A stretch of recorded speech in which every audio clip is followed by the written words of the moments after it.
In the Western philosophical tradition, the purpose of knowledge is to overcome the world, while in the Indic philosophical tradition, the purpose of knowledge is to overcome the self. Good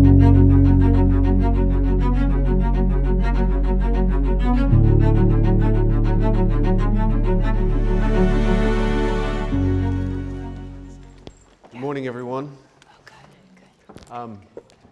It falls to me to introduce my friend and colleague, Simon Cox. And the first thing I want to do is set the record straight. Despite his valiant effort to pass himself off as a Canadian last night, I want everyone to know that Simon is a Texan, through and through. And he received his BA from the University of Houston and his PhD from Rice University, where he wrote a dissertation under Jeff Kripal's supervision that eventually became this book, The Subtle Body, which I had the pleasure of reviewing for the Harvard Theological Review several years ago. And you can tell that Simon is Jeff's student by their shirts.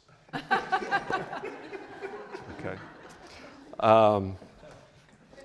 So I've known Simon for many years, and I first met Simon at the Esalen Institute, which is a place that's brought a number of us together over the years.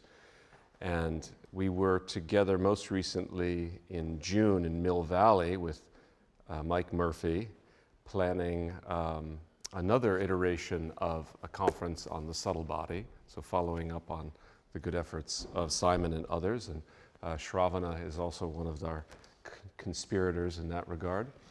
And I was telling Simon that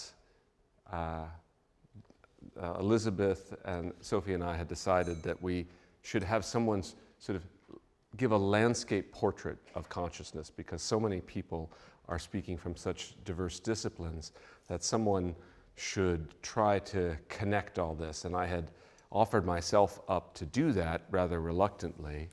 And at that time, Simon told me he, in fact, had been working on the history of the concept of consciousness in English these past several months. So I, and I think you, should be enormously grateful that Simon volunteered to take up this job. So the hope is here that between philosophers, scientists, artists, and others, we can find, if not a common language, at least a kind of topography of the category of consciousness, so that we know where we all are over the course of the next 3 days. So Simon, I'm enormously grateful for you for doing that, and please, come. The floor is yours. Thanks.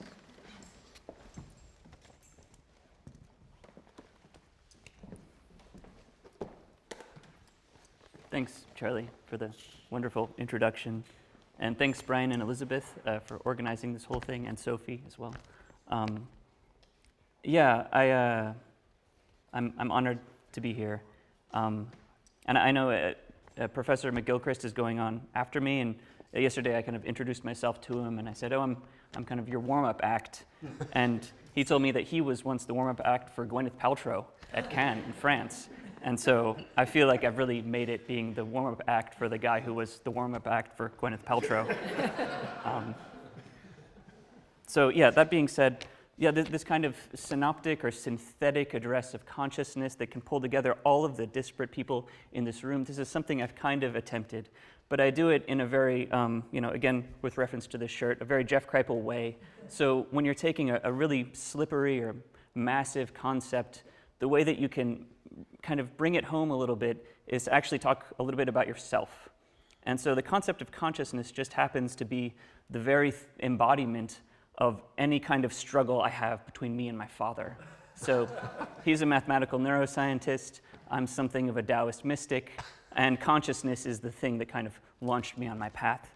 So I'll be talking a little bit about myself today as well, and I hope you can put up with a tad of self-indulgence. So I'll kind of be reading from my notes here a little. This crowd, we do not kind of want for courage in our choice of topics. And when I saw the theme for this year was consciousness, I immediately did what I always do, and I kind of went back to the origin of the term, its history and its etymology.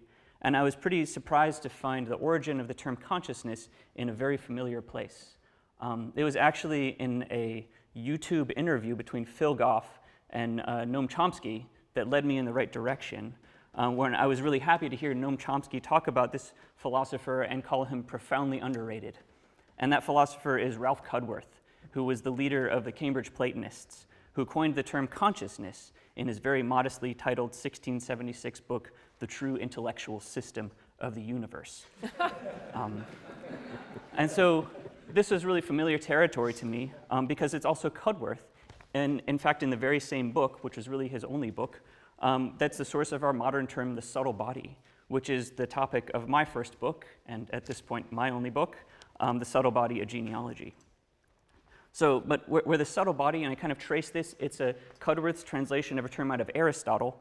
The genealogy of consciousness is quite a bit more interesting because Cudworth is translating it out of Plotinus, who is the kind of major figure in the development of Neoplatonism. And the term he's translating from ancient Greek is sunaistesis, which, like consciousness, is a compound of two words. So sunesis is the ancient Greek word for apprehension, like to get something. And aesthesis is the word for sense or sensation, like sight or vision or even thought.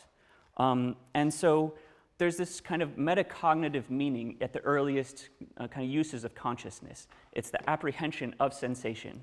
And so in its earliest uses in Cudworth and then the kind of people who immediately come after him, it's just the kind of the awareness of your own awareness, self-consciousness really.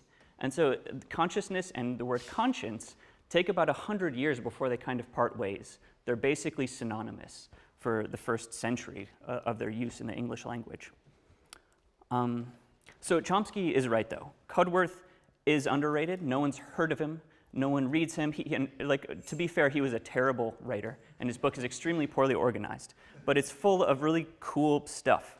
And he was highly influential in his time. Right until the end of the 19th century, pretty much everybody read him. Most people copied him. Kant recycled tons of his ideas. Actually, Chomsky goes on about this. A lot of what we think is cool in Kant is really just Cudworth, yeah. Emerson paraphrased him. And the first Europeans to read Sanskrit read a lot of Indian texts through the lens of Cudworth's Orientalism. So his bestowal of this concept of consciousness on the Western philosophical tradition is just one of the many jewels dropped from his crazy book. But Cudworth could never have imagined a world in which consciousness was a problem, or the hard problem. His entire intellectual project was waging war against the reductive materialisms that were kind of ascendant in his time, primarily Thomas Hobbes here kind of on the island, but also Descartes and his followers back on the continent. These are the people we regard today as the fathers of modern philosophy. So they were Cudworth was arguing against them, which is part of why we don't remember Cudworth or the Cambridge Platonists, because they're just really not relevant to the way things have shaken out in the 20th century. But as we enter the 21st, I think things are changing. And so here's where I found my first resonance with Cudworth. And I kind of lay it out in the autobiographical sections of my book. But my whole interest in the subtle body, the one that led me back to Cudworth in the first place, arose out of a kind of metaphysical rebellion against the reductive materialism that I was raised with, growing up in a secular scientific household as the son of a mathematical neuroscientist. And if there was any religion in the house I was raised in, it would be the computational theory of mind, which is the notion that the mind functions something like a computer. So I was a teenager in the crucible of new atheism when Christopher Hitchens and Richard Dawkins were culture warriors on cable news. I carried Steven Pinker's big fat book, How the Mind Works, also a modest title, right, around with me as a teenager to show how smart I was. But I grew tired and disillusioned with this worldview, I think mostly on aesthetic grounds, in my later teen years. And I've lived this whole kind of mystical life since then, in a sense fleeing from the materialism I was raised with, what will always be my metaphysical home turf. So I grew up around applied mathematicians. And there's this old joke, how do you tell pure mathematicians apart from applied mathematicians? Applied mathematicians look at your shoes when they're talking to you. And it's really true. My parents would throw these parties, and all of my dad's colleagues would come over, and they would form into groups, circles, and everybody's standing around staring at the ground and having these really intense mathematical discussions. And I was totally in this world. You know, when you're a kid, everything around you just assume this is the way things are. These people are normal. But so I used to go to the Neuroeconomics Center at Baylor College of Medicine when I was in high school to make extra cash by playing games inside the MRI machines. So they would put two people in MRIs and you would play games for real money. And they would kind of scan your brain to look at the kind of neurostructure of profit and loss. So that's how I got like beer money as a teenager. And it was after my undergraduate in classics that I very intentionally catapulted myself out of this world by moving to a Taoist temple in central China. I was only supposed to spend 10 months there, but kind of as I got my grad school applications in order, but the Taoist master I met was going to offer this 5-year program where he would take a group of foreigners through the whole curriculum of this very cool lineage of Taoism. So I went home early, and with a little bit of nepotism, I got a job as the editorial assistant on the book my dad was writing at the time called Mathematics for Neuroscientists. And it was working on that book and proofreading the code and kind of doing all of the diagrams, writing the code for the kind of myelination or demyelination of an axon from small neural nets up to neural nets of about 200 neurons in size, that I saved up enough money to spend the next 5 years in China. So 6 months later, I was back in China with the kind of Maxwell equations in the rearview mirror as I practiced martial arts and Qigong and meditation like a full-time job, 6 days a week for the next 5 years. So after my time in China, I was in grad school studying under Jeff and trying to trace back this term subtle body to where it came from, and I found Cudworth, and I immersed myself in kind of 17th century British Platonism, and I found ideological allies at the very start of the Western modern philosophy, the people who were critiquing the very foundations of the modern materialist worldview that's the stock and trade of the day-to-day neuroscientists I grew up around. And like the subtle body, we could now tell a story of the expansion of the semantic range of consciousness. From Cudworth's kind of limited use, his kind of translation of Plotinus, we next see it in John Locke, who most people trace the term back to. Locke uses the term a lot in his essay on human understanding that had massive influence, continues to have a huge influence on continental and British philosophy. And consciousness catches on in the Cartesian tradition, continuing the project set out on by Descartes, which was the kind of material mechanistic explanation of all psychological behavior. Descartes himself remained a dualist to the very end, but from his early works, the Meditations, to his kind of final work, The Passions of the Soul, we see this continual ceding of territory until by his late works, the mind survives mostly in vestigial form.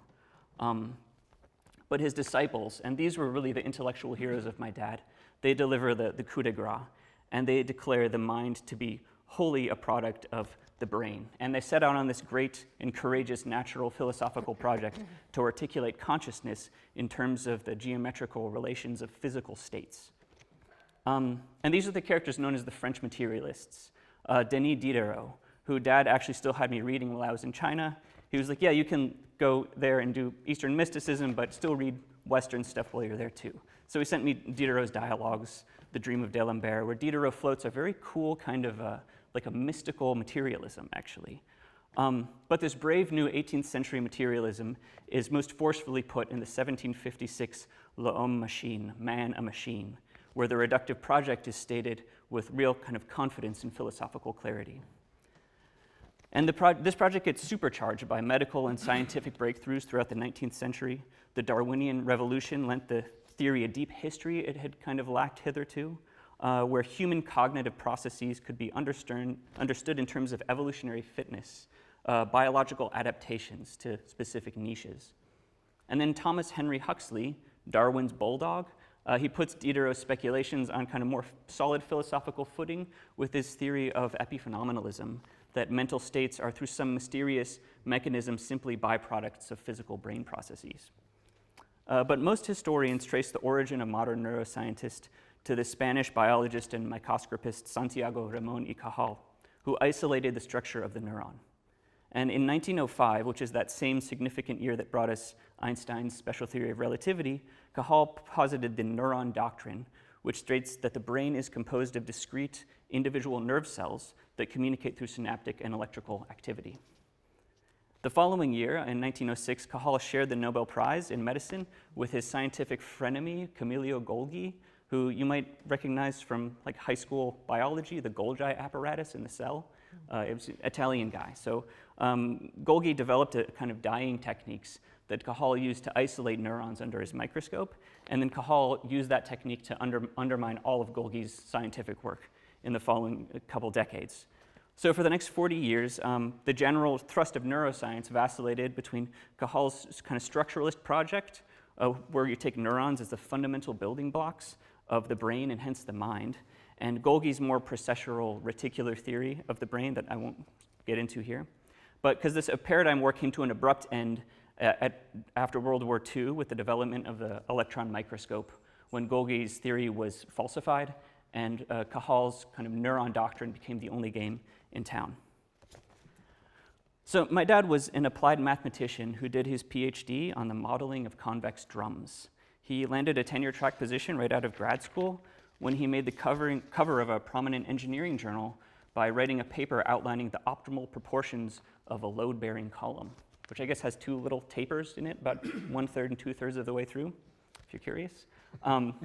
But so arriving, though, at the applied math department at Rice University, he was dismayed at the fact that his colleagues either seemed to be working through grants from the Pentagon, laying the foundations for what we now call cyber warfare, or through grants from the oil and gas industry, optimizing tensile stress distribution on fracking drill bits.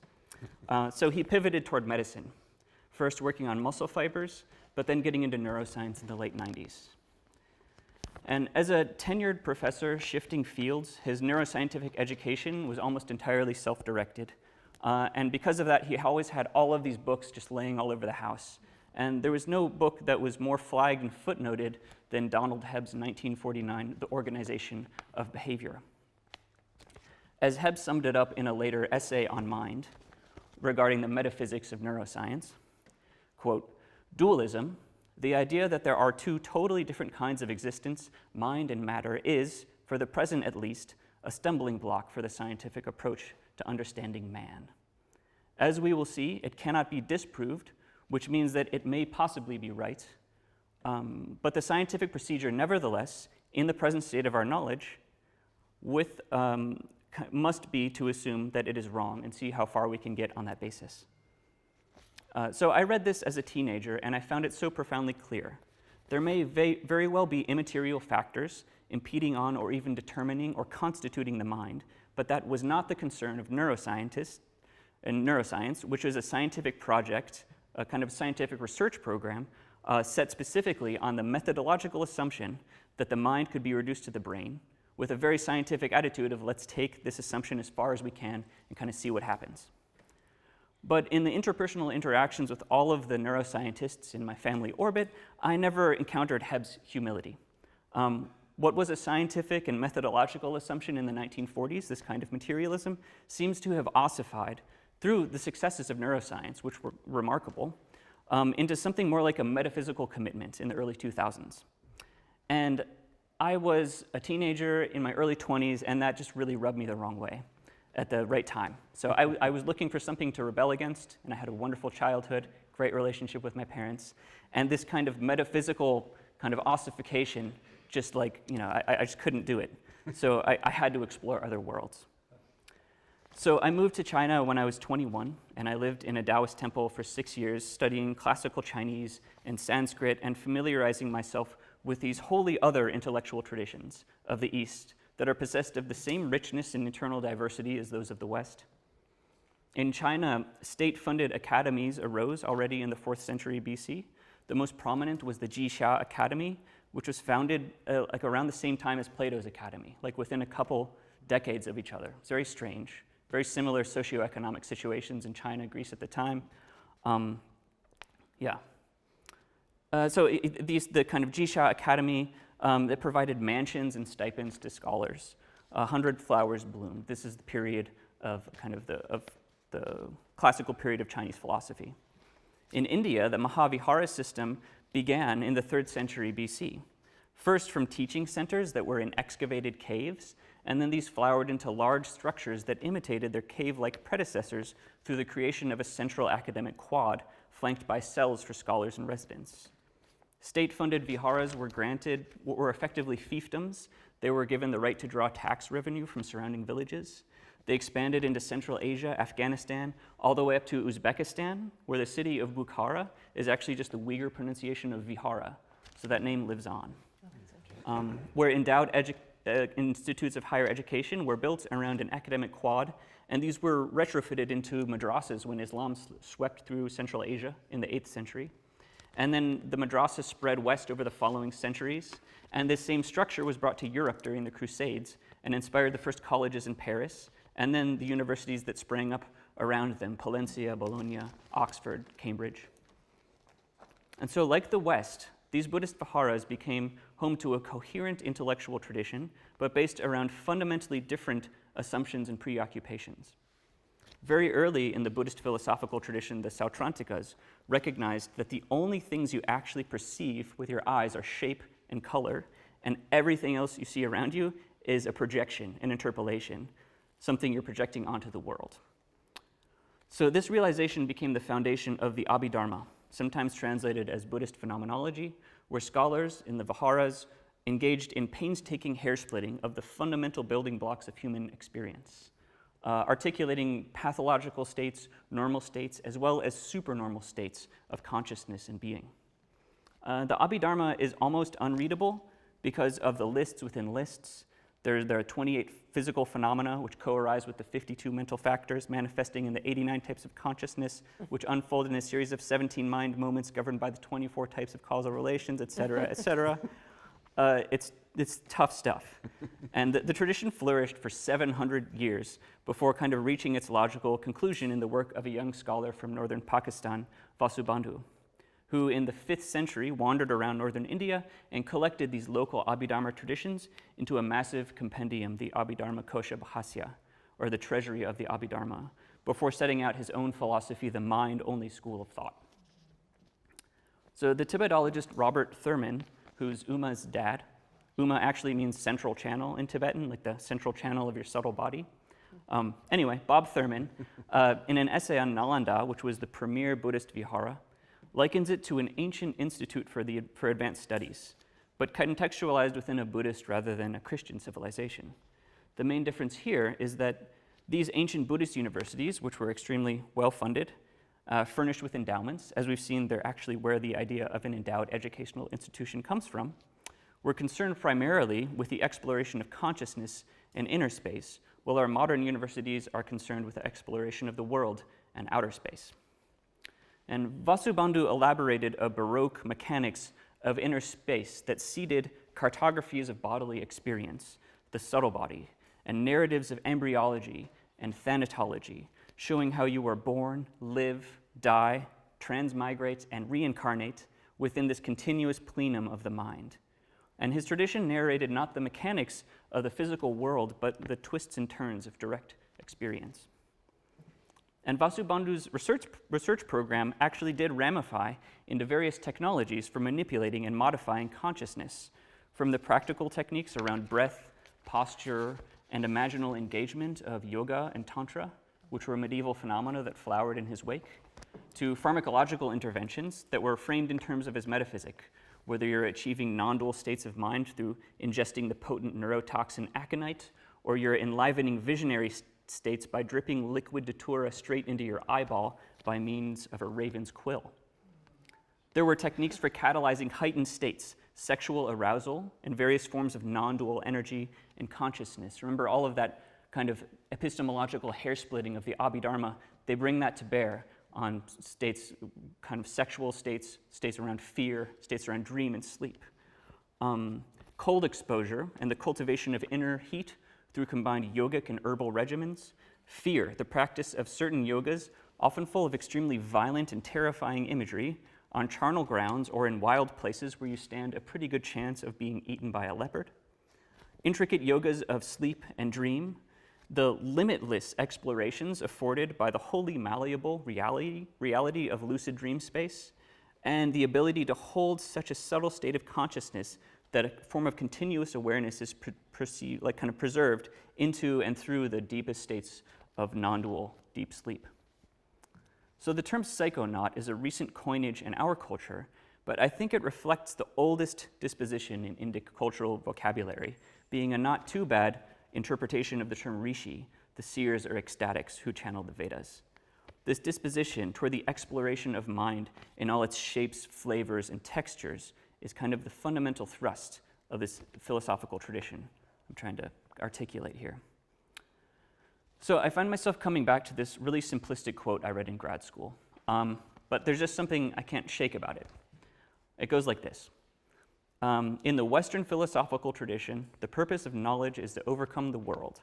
Well, in the Indic philosophical tradition, the purpose of knowledge is to overcome the self. And I think what we see between these two poles I've been describing here, the Western attempt to understand consciousness through the world, it begins from the assumption that there is a cosmos bound together by some kind of logos, and it tries to explain the arising of consciousness within that world. This turns out to be a very hard problem. And conversely, the Buddhist attempt to understand the world through consciousness, it begins from the assumption that there is a perceiving mind, and then attempts to explain the arising, the flourishing, and the dissolution of the world within that consciousness. And we can see this pendulum swing in this extended history of the university I've drawn, where the past millennium of the Western university system bears witness to this outward knowledge to overcome the world project. Already in the 13th century, just down the road at Oxford, Roger Bacon coins the term scientia experimentalis. In the 17th century, Galileo tethers mathematics to the physical world, and then another Bacon boy, Francis this time, calls a whole gang to order by articulating the scientific method, combining empiricism and inductive logic.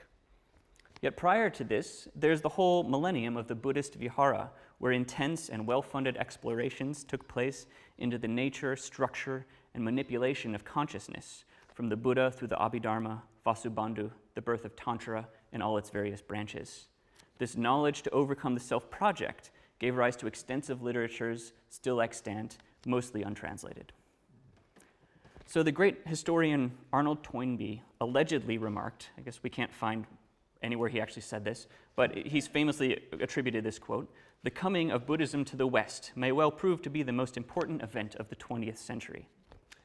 And I think that case certainly has yet to be made, but I do think we stand at this unprecedented inflection point in world history when these great and distinct cultural complexes are finally intersecting in terms beyond those of ad hoc connections between random traders or, much worse, colonial domination. And this duality between a cosmos-oriented West and consciousness-oriented India calls me back to the joke about all those mathematicians of my youth, metaphysical materialists, standing around at these amazing parties, gazing at my living room floor. You know, it wasn't always like this. In ancient Greece, mathematicians actually had the opposite stereotype. They were often ridiculed for gazing at the sky, oblivious to the world around them. Aristophanes' comedies are full of such jokes. But the most famous case of a stargazing mathematician was Thales of Miletus, who one evening, entranced by the patterns of the star-studded night sky, fell into a well and drowned. A witty Thracian servant girl is said to have made a joke at Thales' expense that in his eagerness to know what went on in the sky, he was unaware of the things in front of him and at his feet. So in the present day, at this apex of a materialist pendulum swing, I found myself in league with the Thracian servant girl, but joking from the other side.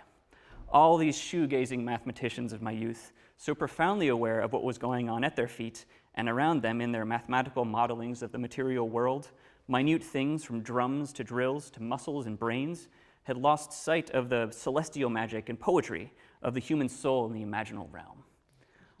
But Thales' story also contains a secret message. And you might remember from an intro to philosophy course you took as an undergrad, but Thales believed the entire cosmos was composed of water.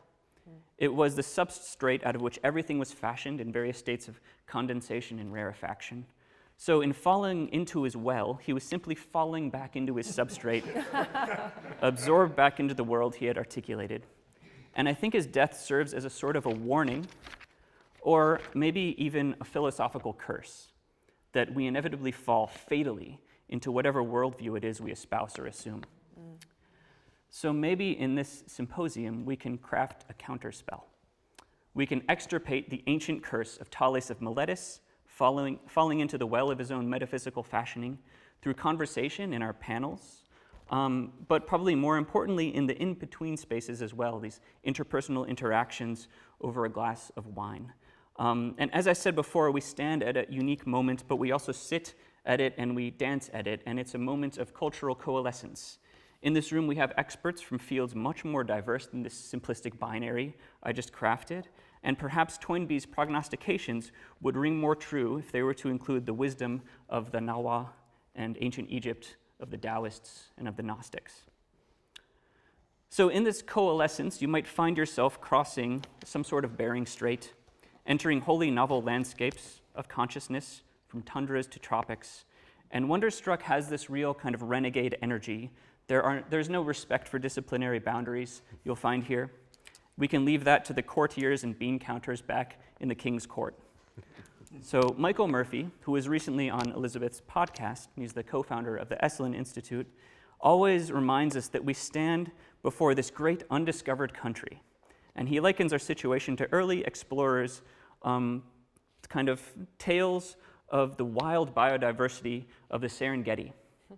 So tall tales, whispers, kind of make their way back home. Did you hear about this animal that has a 40-foot neck? But slowly over time, more and more people take the trip, and they bring home specimens, and they write books. So that's the landscape. And if you'll indulge me in one more metaphor, the Serengeti of the mind. So keep your eyes open for giraffes and rhinos and other impossible creatures. Thank you.